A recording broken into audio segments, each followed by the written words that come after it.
dari Yusuf. Saudara yang kekasih, Yusuf ini tukang ngimpi sekali. Dan impiannya dia misterius, impiannya dia adalah nubuatan tentang apa yang bakal terjadi. Ya, saudara, memang beda dengan Esther tadi. Ya, jadi tidurnya Yusuf menghasilkan impian yang luar biasa. Ya, saudara, malam ini kalau saudara tidur, jangan saudara punya pikiran, wah nanti aku akan menjadi raja, aku akan menjadi perdana menteri, aku akan menjadi presiden, aku akan menjadi gubernur. Ya, saudara mesti salah. Ya, impian yang indah menjadi kenyataan luar biasa di dalam hal yang saya dan saudara tidak mampu. Ya, mari kita akan baca lebih dahulu dari kitab Kejadian pasal yang ke-37 ayat 6 sampai dengan ayat yang ke-11. Saudara, engkau akan tertarik dengan impian ini. Kejadian pasal yang ke-37 ayat 6 sampai dengan ayat yang ke-11.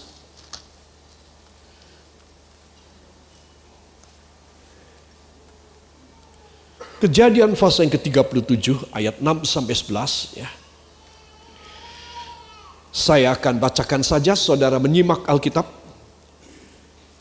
Dalam ayat yang ke-6, Yusuf menceritakan pada satu pagi kepada kakak-kakaknya dan ayah ibunya.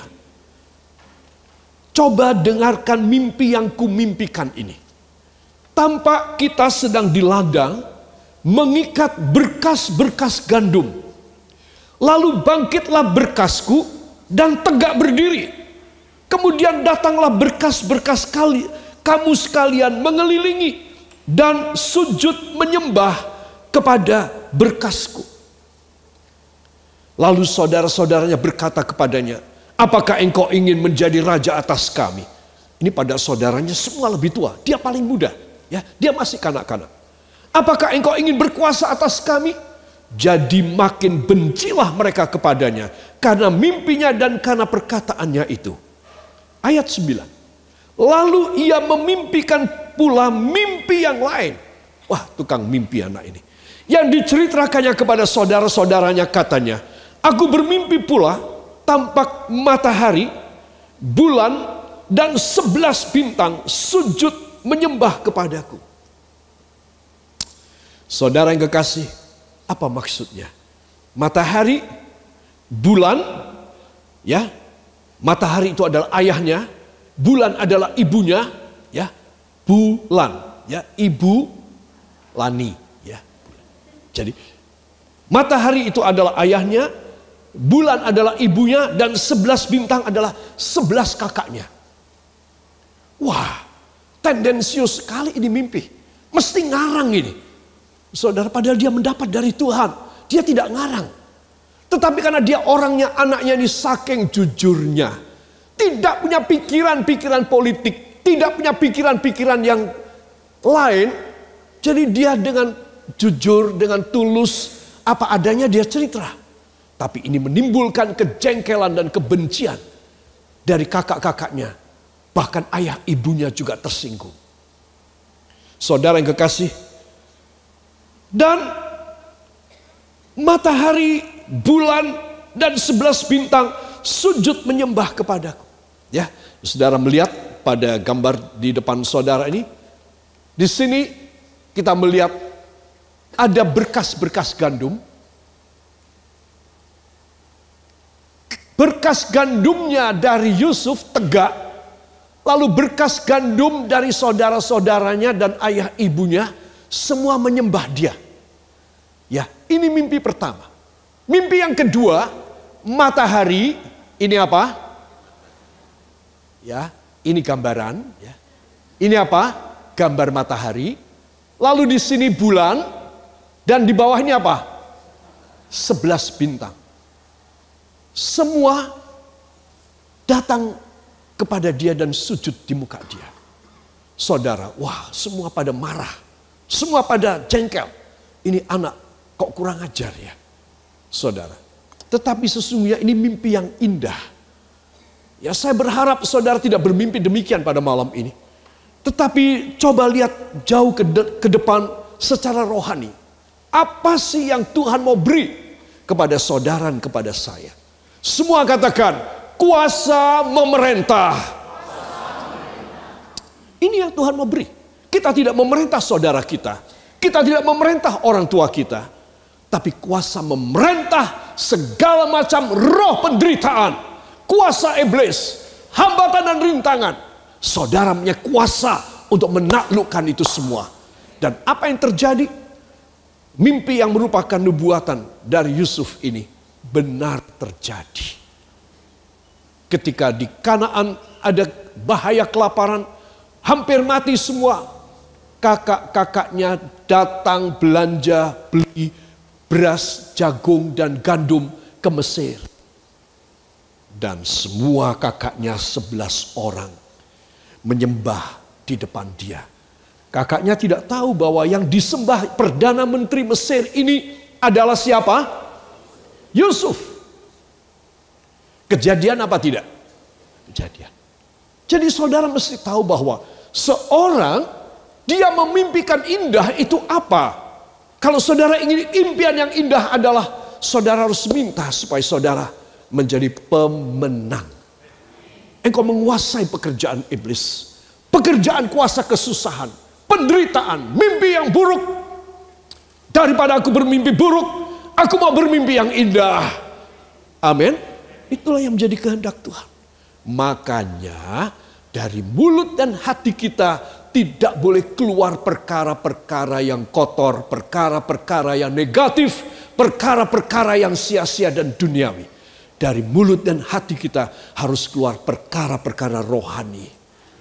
Sehingga terbawa pada mimpi yang indah. Dan Tuhan melihat, anakku, kamu hebat. Kamu hidup dalam dunia yang kotor, yang najis, yang penuh dengan keduniawian. Namun kau tetap bisa mengeluarkan perkataan-perkataan yang mulia, yang memuliakan aku. Perkataan yang kudus, perkataan iman, perkataan penuh pengharapan, perkataan yang menengking setan dan iblis. Anakku, aku akan menjadikan impian yang indah menjadi kenyataan dalam hidupmu. Saudara, belajar. Jangan apa-apa bangun tidur ibu atau bapak atau anak-anakku yang masih muda selalu mengeluh, berkeluh kesah. Baru bangun sudah berkeluh kesah. Baru bangun sudah berantem. Ya kalau saya tanya, ayo siapa di sini? Mesti ora aku. Ya, tetapi saudara kiranya menyadari diri sendiri. Iya, aku seringkali mengeluarkan kata-kata tidak baik. Mimpi Anda buruk. Tapi keluarkan kata-kata iman. Kata-kata pengharapan. Kata-kata yang penuh dengan kuasa. Dari sejak anak-anak remaja sudah mengeluarkan kata-kata yang penuh dengan kuasa. Saudara, hebat loh. Hasilnya luar biasa. Ya, itu sebab dibuang semua perkataan sia-sia. Katakan dalam nama Yesus. Malam hari ini, demi meraih impian yang indah, saya membuang semua perkataan yang tidak baik. Saya disucikan oleh firman dan darah Yesus. Sehingga perkataan saya menghasilkan impian yang indah. Dan impian yang indah menjadi kenyataan dalam nama Yesus. Amin. Jangan keluar dari mulut kita. Jangan terinspirasi ide-ide atau segala ide-ide dalam pikiran kita yang tidak baik. Itu menghasilkan mimpi yang buruk. Tapi kalau saudara ingin mimpi yang indah, keluarkan dari mulut saudara perkataan-perkataan yang membawa berkat buat orang lain. Ya, kalau ketemu orang bagaimana saudara? Ya, wah piye kowe saiki kok wis tuwa jadi elek saiki ya. Kowe kok gendut piye to? Padahal saudara tahu wanita itu jangan dibilang gendut sekalipun dia gede. Bilanglah bahwa dia langsing dan very slim. Ya, betul loh ya. Ibu-ibu betul ya, wanita betul ya. Paling tidak suka. Betul ya, Mbak Endang? Betul. Ya, pasti. Kalau laki sih masih enggak sebegitu, enggak sakit hati. Ya, kalau saudara berani bilang begitu pada wanita, dia bisa 3 tahun enggak lupa. Jadi sebaiknya harus dijaga kata. Ya. Keluarkan kata-kata yang baik. Ya, ketemu walaupun dia kelihatannya, waduh kayak apa besar banget ya. Ya, oversize-nya luar biasa. Tapi katakan, wah ya ibu seger ya. Aku senang ketemu ibu ya. Selalu langsing dan ramping gitu. Ya, beda. Nanti ya, wah aku ketemu dengan Om Roy kok aku dibilang langsing ya. Wah, itu karena dia hamba Tuhan akan terjadi demikian. Ya, jadi harus belajar demikian. Keluarkan kata-kata yang menyenangkan orang. Ya, puji Tuhan. Mau demikian? Saudara, engkau akan dikasih impian yang indah dalam hidupmu. Coba lihat anak muda ini, anak remaja ini. Mana dia kepikiran. Jadi ketika dia dibenci, dia kaget. Loh, aku kok dibenci dengan impianku? Aku tidak pernah berencana. Kok aku dibenci? Saudara, kebencian itu memuncak. Ketika Yusuf diutus oleh ayahnya menghantar makanan dan susu buat kakak-kakaknya yang menggembalakan. Karena mereka menggembalakan kadang-kadang sampai 1 minggu, 2 minggu, kadang-kadang sebulan tidak pulang. Ya saudara. Dan ketika Yusuf menghantar makanan dari orang tuanya buat kakak-kakaknya, dia benar-benar mau dihabisin oleh kakak-kakaknya. Dia tidak mengira sama sekali. Tetapi impian dia adalah impian yang indah. Dia mengalahkan, dia akan memerintah, dia akan menguasai. Itu sebab Firaun, dia memberikan cincinnya. Tadi Haman menerima cincinnya untuk berbuat jahat. Saudara, Firaun memberikan cincin meterainya kepada Yusuf. Dan Firaun berkata pada semua pegawainya, beri dia pakaian ranking 2. Jadi ranking 1 adalah pakaian kebesaran dari Raja Firaun. Ranking 2 adalah pakaian kebesaran untuk Perdana Menteri. Yang belum pernah ada jabatan dan kedudukan ini. Tetapi karena Yusuf mempunyai impian yang indah. Dan Tuhan melihat hati anak muda ini semata-mata bersih. Semata-mata tulus. Maka Tuhan segera mengadakan satu nomenklatur, istilah birokrasinya, istilah pemerintahannya. Nomenklatur adalah satu jabatan dan posisi termasuk gaji. Dari satu kedudukan yang belum pernah ada di negeri Mesir. Karena Firaun itu adalah penguasa tunggal. Masa dia mau kasih pada Perdana Menteri? Tweedeman, orang kedua tidak mungkin. Dia takut dijegal, dia takut dikudeta. Tetapi karena Yusuf, dia mempunyai pikiran yang tulus semata-mata. Dia tidak ingin sesuatu yang lain. Saudara, perhatikan. Ini anak sudah menderita di dalam penjara, di bawah tanah. Tidak mengerti dunia luar. Sama sekali. Tidak ada keinginan seperti anak-anak muda yang lain. Dia terima. Gara-gara impianku yang indah, aku mengalami kayak begini. Tapi no problem, tidak apa-apa. Aku tahu Tuhan tetap merencanakan yang indah dalam hidupku.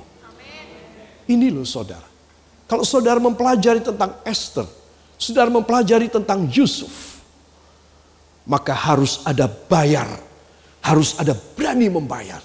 You have to pay the price for every good things, for every dream that you dream already. Kalau saudara dan saya membayarnya dengan ketulusan, kerendahan hati, kesucian di hadapan Tuhan, kesungguhan hati, kesetiaanmu kepadanya, pengorbananmu kepadanya, engkau tidak akan sia-sia. Tuhan akan membuat satu nomenklatur. Tuhan akan membuat satu posisi. Tuhan akan membuat satu jabatan. Tuhan akan merencanakan satu gaji yang baik buat saudara. Amin. Itu sebab saudara harus belajar. Tulus kepada Tuhan. Nomor satukan kerajaan Allah dan kebenarannya. Maka semuanya akan ditambahkan kepada saudara. Kasihan betul anak muda ini. Bukan keinginannya bermimpi. Saudara, kalau saudara nanti malam mimpi, lalu besok pagi, ayah saudara atau ibu saudara atau istri atau suami saudara memarahi saudara, kenapa kamu kok mimpi kayak begini? Saudara jawab apa? Iki sing orang waras, aku apa dee yo? Wong mimpi aku ndak tahu kok, tahu-tahu mimpi. Para kekasih, kalau saudara dan saya berkenan kepada Tuhan, impian dari sorga diberikan. Sekarang sudah bukan Yusuf sendiri yang bermimpi. Tuhan yang memberikan gejala-gejala. Tuhan memberikan tips, Tuhan memberikan kunci, beberapa kunci untuk dilihat dan dibuktikan kelak kemudian hari oleh saudara-saudara dan orang tuanya Yusuf. Dan itu terjadi. Ya, itu sebab para kekasih, mulai malam hari ini, mari jadilah orang yang berkenan kepada Tuhan. Katakan, bila saya menjadi orang baik, saya dibela oleh Tuhan. Tidak ada mimpi yang buruk, kecuali mimpi yang indah. Dan impian tersebut pasti terjadi dalam nama Yesus. Beri tepuk tangan bagi dia. Para kekasih, ada hal yang membuat kakak-kakaknya semua iri hati yang lain selain mimpi, yaitu jubah Yusuf. Saudara melihat, ini lukisan dari pelukis yang cukup indah.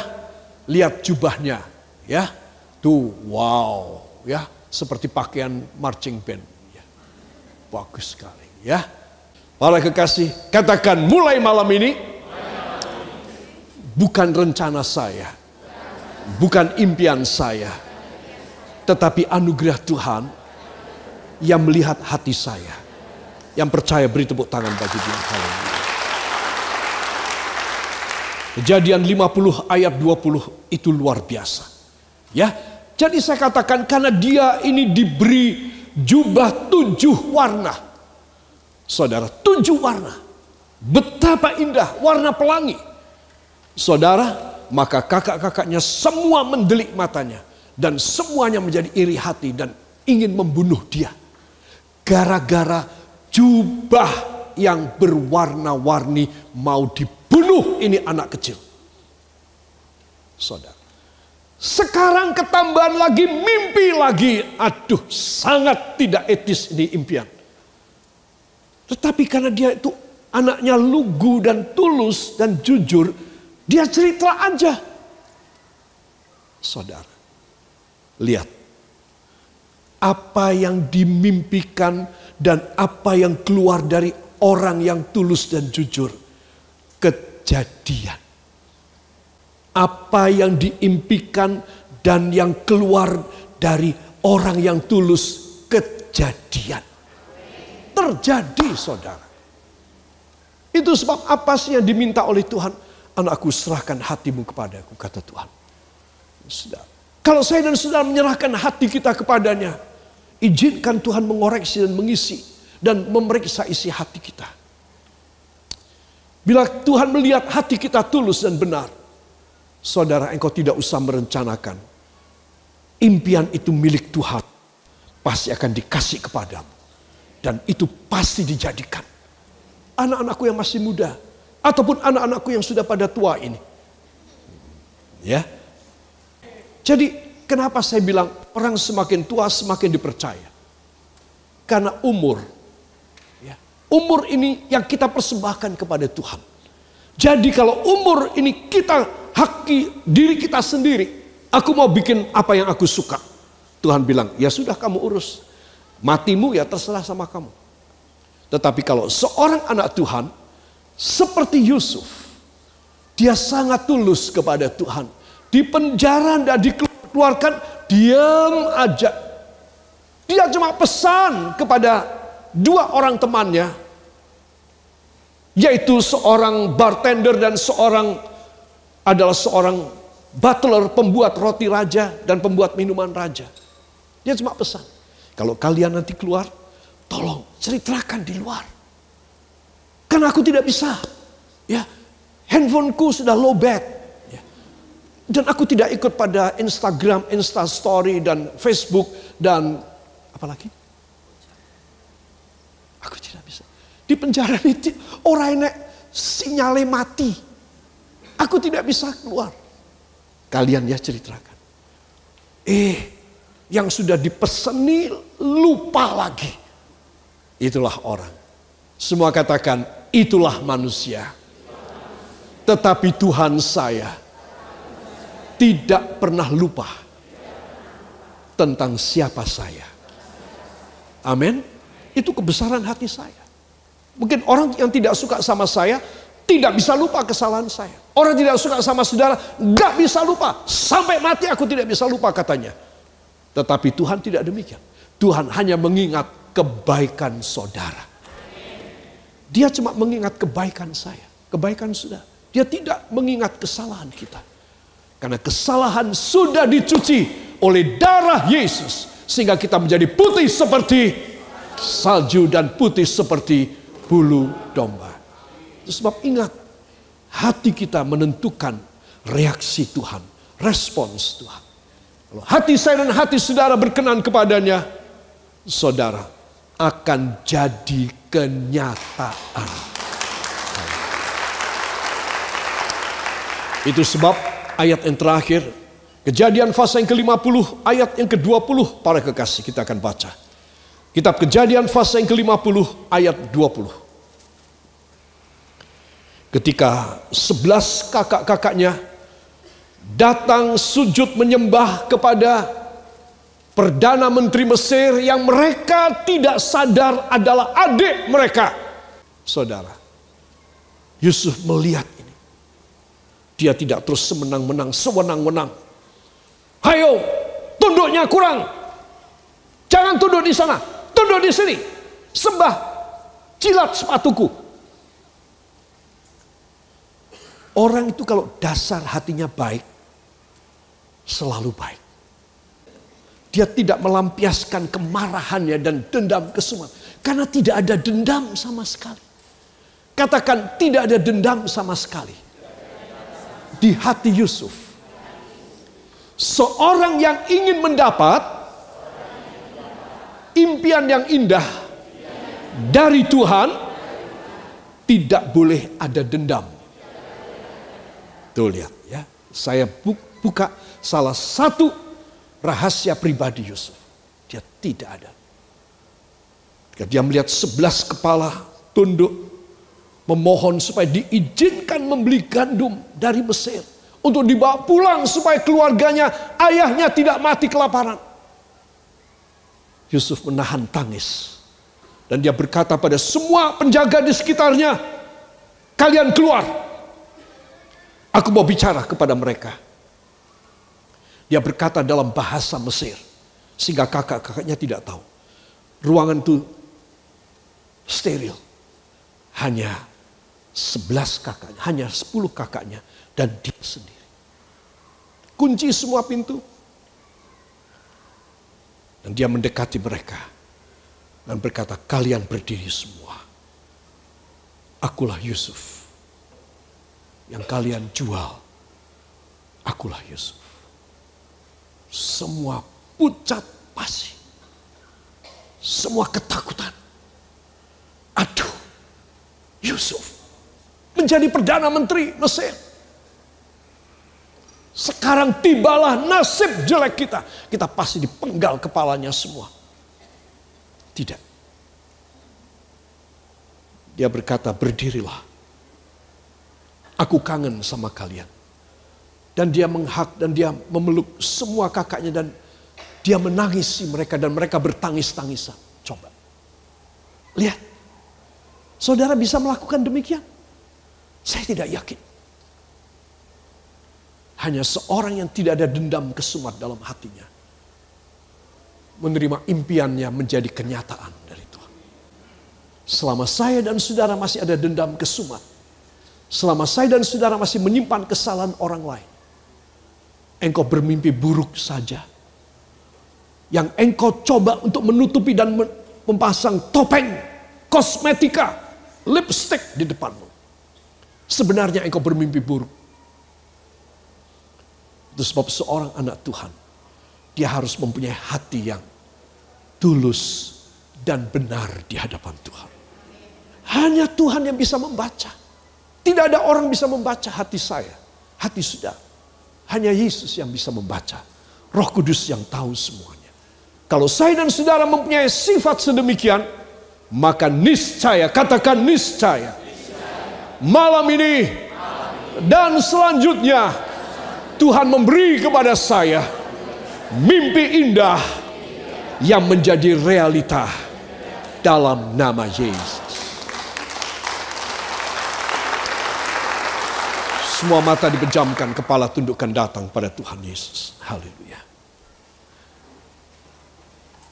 Bapa, hamba telah menyampaikan isi hatimu yang seringkali kami tidak sadar. Tetapi kami tahu inilah cara dan jalan kami untuk kami bisa dipermuliakan seperti Esther dan seperti Yusuf. Ajarilah kami tidak menyimpan kesalahan orang.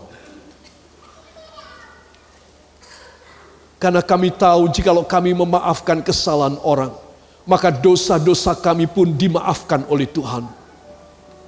Supaya hati kami bersih, sehingga Engkau memberi impian yang baik kepada kami. Sehingga itu menjadi kenyataan bagi kami. Siapa mau demikian bangkit berdiri?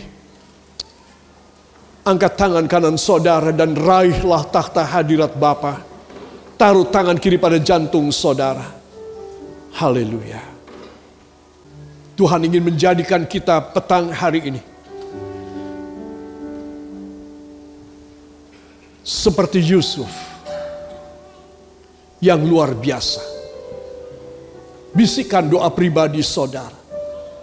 Minta ampun kalau ada dosa yang tidak berkenan kepada Tuhan di dalam hati dan pikiran saudara. Haleluya. Kau menghargai tua muda, laki dan wanita yang datang kepadamu petang ini. Domba-dombamu telah mengusahakan keras untuk bisa datang sowan kepadamu. Jangan mereka pulang percuma. Mereka harus pulang membawa impian yang indah yang menjadi kenyataan. Haleluya. Kau akan melimpahkan anugerah-Mu kepada kami bila kami tulus dan sungguh-sungguh hati kepadamu. Bila kami selalu mengucapkan ucapan syukur kepadamu, kata-kata iman, kata-kata yang penuh dengan kuasa, maka itu akan berubah menjadi impian yang baik, yang pada kairos Allah waktu Tuhan akan menjadi kenyataan buat kami. Haleluya. Terima kasih Bapa, karena Engkau mau mengetahui isi hati kami. Ampunilah bila Engkau menemukan kesalahan dan dosa di dalam hati kami. Ucapkan terima kasih kepadanya. Haleluya. Terima kasih Bapa. Terima kasih Yesus. Terima kasih Roh Kudus. Beri tepuk tangan bagi Dia.